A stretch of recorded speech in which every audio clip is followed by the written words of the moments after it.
비상교육 한국사 2 교과서 읽기 1턴 오늘 처음 시작하도록 하겠습니다.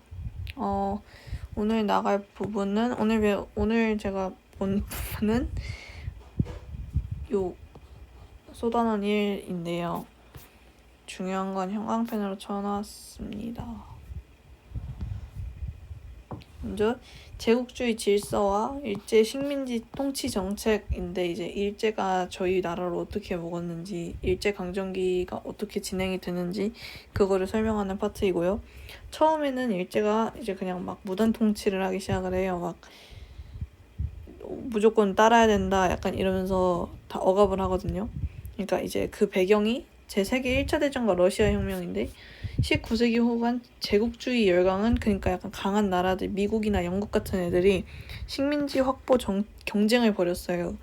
이는 1914년에 동맹국과 협상국 사이에 일어난 제1차 세계대전으로 이어졌는데, 일본은 이 영일 동맹을 내세우면서 협상국 측으로 참전하였습니다. 이제 열강들이 이제 동맹국이랑 협상국으로 다녔는데, 그 중에 일본이 이제 협상국 쪽으로 들어간 거죠. 어쨌든 그리고 팽팽하던 정쟁은 미국이 이제 참전을 하면서 협상국의 승리로 끝이 났습니다. 이제 미국이라는 강대국이 참전을 하니까 협상국이 이긴 거죠. 그리고 제1차 세계대전 결과 유럽 각국의 세력이 약화된 반면 미국은 국제사회에서 영향력이 커졌습니다. 이제 전쟁에서 승리도 하고 약간 세졌다는 거를 알린 거죠. 그리고 이제 승전국이 된 일본도 독일이 가지고 있던 중국 산둥반도의 이권을 차지하는 등 제국주의 국가로서 영향력을 강화했다고 볼 수 있습니다. 이제 이 1차 세계대전이 끝났는데 러시아도 참여를 했거든요. 근데 여기서 패해요, 러시아는. 그래서 러시아에서 이제 약간 정치 타도 이런 느낌으로 많이 약간 반란 같은 게 많이 일어나거든요. 그래서 그것 때문에 레닌을 비롯한 사회주의자들이 혁명 정부를 세우고 이제 소련 이제 소비에트 사회주의 공화국 연방을 수립을 하게 됩니다. 이게 일제 무단 통치를 실시하게 된 배경이라고 볼 수 있고요. 뭐 이거는 1차 대전이 어떻게 일어났는지 나타내는 지도고, 이제 처음에 어떻게 통치를 했는지 알아보도록 하면, 처음에 일단 제일 중요한 게 조선 총독부입니다. 이제 약간 조선 총독부가 약간 정부 같은 거거든요. 그래서 이게 제일 중요한 정부 느낌이었고, 이제 현역 6회 대장 가운데 임명된 조선 총독은 일왕에 직속되어서 일본 의회 내각의 통제를 거의 받지 않았다.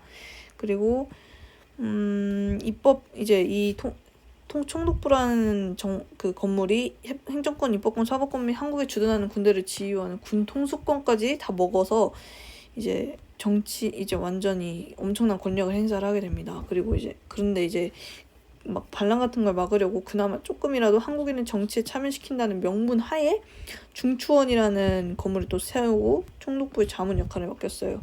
근데 그 중추원에는 이제 거의 다 친일파로 구성이 되었다고 볼 수 있습니다. 그리고 이제 총독부 세워지고 무단 통치가 시작이 되는데, 처음에 헌병 경찰 제도를 실시를 해서 막 거리에 막 경찰들이 돌아다니면서 막 무단 통치하고 억압하고 막 그래요. 막 저항 무력화하고, 그리고 막 헌병 같은 애들이 경찰 업무 담당을 했고, 그리고 이제 헌병 경찰은 기본적인 치안 업무뿐만 아니라 세금 징수, 검열, 연론 지도, 위생 점검 등의 일반 행정 지역 업무까지 싹 다 그냥 걔네들이 다 맡습니다. 그래서 군사 지배적 형격을 띄었다고 볼 수 있어요. 그리고 거기다가 이제 범죄 즉결례, 조선 태형령, 경찰범 처벌 규칙 등의 법령을 이제 결정을 하고, 통제를 엄청나게 강화를 합니다. 범죄 즉결례에 따라서 이제 뭐 일부를 그냥 바로 즉결 심판을 해서 뭐 길거리에서 뭐 더럽다고 그냥 바로 죽이고 뭐 그런 식으로 바로 즉결 심판을 내릴 수 있는 범죄 즉결례법을 실행을 했고, 조선 태형령도 약간 비슷한 정책인데 한국인에게만 시행한 엄청 끔찍한 정책이었고, 이제 막 칼도 차고 다니면서 학교에서 위압감을 풍겼습니다. 그리고 이제 아까 통제가 엄청 심해졌다 했잖아요. 그래서 언론 친일반 집회 결사의 자유를 박탈까지 해요. 그래서 기본권까지 제한을 하죠. 인권 뭐 이런 게 많이 제한이 됐죠, 한국인한테. 그래서 뭐 항일적인 내용의 서적 뭐 없애고, 대학 교육 뭐 이런 것도 제한하고, 보통학교 수업까지, 이제 여기서는 뭐 초등학교 뭐 이런 느낌이죠. 초등학교. 이런 수업까지 많이 4년으로 짧게 했습니다. 뭐 공부 직결래. 이게 태형입니다. 여기다가 사람 이렇게 해놓고 막 엉덩이를 때려요. 근데 그게 엄청 아프대요. 그리고 이제 기만적인 문화 정치를 실시하다. 아까 전이랑은 좀 다르게 문화 정치로 바뀌어요. 처음에는 무단 통치였잖아요. 근데 이번에는 문화 통치로 약간 조금 느슨해져요. 근데 이거 어차피 기만하는 느낌이었었고요. 3.1 운동이 일어나서 이제 반항이 너무 세구나 이래서 문화 정치로 바꿉니다. 일제가 약간 저항을 무마하고자. 그래서 이제 헌법 경찰제, 아까 전에 막 경찰들 돌아다니는 거를 보통 경찰제로 바꿨고, 태형 제도랑 아까 전에 엄청 끔찍한 제도들을 좀 폐지를 했어요. 그리고 자유를 조금 제한적으로 허용을 했고, 조선일보와 동아일보가 이로 인해서 생겼게 됐습니다. 그리고 이제 지방 행정에 한국인이 조금 참여할 수 있다고 선전을 하고, 구면 협의회를 민선 또는 관선으로 구성하고 도평의회까지 설치를 해서 이제 약간 한국인의 참여를 약간 도모한다는 느낌으로 정책을 시행을 했습니다. 약간 교육도 약간 개선을 한다는 하에 조선교육령도 개정을 했고요. 그래서 대학 설립까지 가능해졌습니다. 근데 이런 문화정치의 실상은 우리 민족의 불만을 달래기 위해서 기만적으로 시행한 술책에 불과했습니다. 이제 약간 말로는 좋다고 해도 3.1운동 이전보다 이제 보통 경찰제가 도입이 되면서 이 문화 통치 전보다 오히려 더 제압과 통제가 더 심해졌다고 볼 수 있고요. 그래서 이런 거는 그냥 읽어보시면 되고, 치안 유지법 같은 거 시행을 합니다. 이건 이제 여기 읽어보면 약간 황제 약간 일제 자체를 모욕하는 행위를 하는 사람들은 다 처벌을 한다. 간단하게 말하면 이 법인데, 이제 약간 독립운동가 같은 사람들을 다 잡아들이려고 시행한 법이라고 볼 수 있고, 이제 이 신문을 보시면은 여기에 그냥 빈칸이 다 있잖아요. 이 빈칸이 다 검열한 거예요. 그래서 이제 뭐 일제에 대한 약간 비판적인 시나 뭐 이런 건 다 검열을 해서 기사를 삭제하는 경우가 엄청나게 많아졌고, 취약률도 그렇게 높지 않습니다. 한국인의 취약률도 뭐 대학이 있다고 해도 취약률이 매우 낮았고, 제일 중요한 게 민족 분열 정책. 민족 분열 정책은 이제 지들끼리 분열하게 만드는 거였고, 친일파를 육성시켜서 민족 분열 정책에 많이 강화를 시켰습니다. 항일민족 운동까지 탄압을 하면서. 네. 이제 경찰 인원이 더 많아지면서 통제가 이제 보통 경찰제로 바뀌면서 더 경찰 인원이 많아졌고, 이로 인해서 통제가 심해졌다는 것을 나타내는 그래프이고요. 이건 또 읽어보시면 되고, 말살 통치, 민족 말살 통치로 바뀝니다. 또 이제 침략 전쟁이 이제 식민지가 다른 나라들도 식민지를 많이 얻었으니까 지들도 많이 얻어야 된다고 생각을 해서 식민지를 많이 얻기 시작했고, 그러던 도중에 경제 대공황이 시작이 되었습니다. 경제 대공황 때문에 이제 경제가 조금 안 좋아지잖아요. 그것 때문에 이제 대륙 침략 이런 걸로 경제권을 확대함으로써 그 위기에서 벗어나고자 하였습니다. 처음에 만주사변을 일으켜서 이제 중국 쪽으로 이제 들어가려고 했고, 이때 이제 만주가 아닌 이제 중국 본토까지 이제 침공을 해서 중일전쟁을 일으켰습니다. 이제 이후에 세계 2차 대전이 발발한 이후에는 얘네들이랑 군사동맹을 맺어서 이때 나치스 있었죠. 그때 얘네들이랑 군사동맹을 맺어서 세계대전에 참여를 합니다.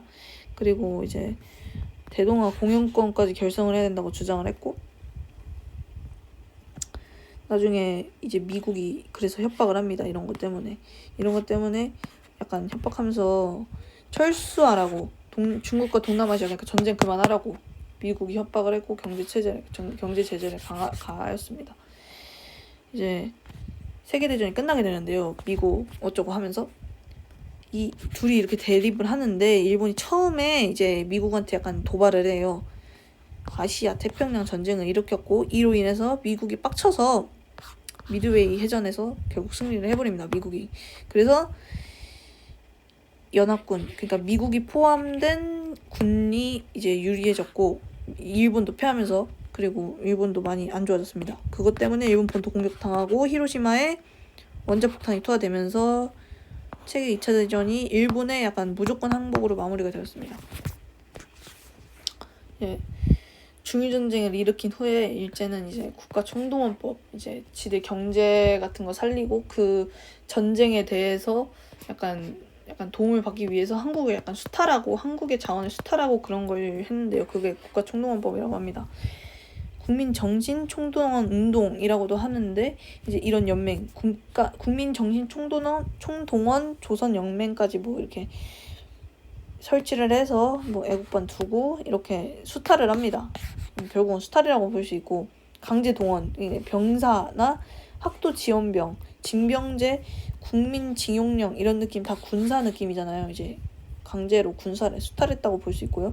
군사뿐만이 아니라 광산, 비행장, 군수공장 등 이제 청장령들을 끌고 가서 강제 노동까지 시켰습니다. 노동도 착취를 한 거죠.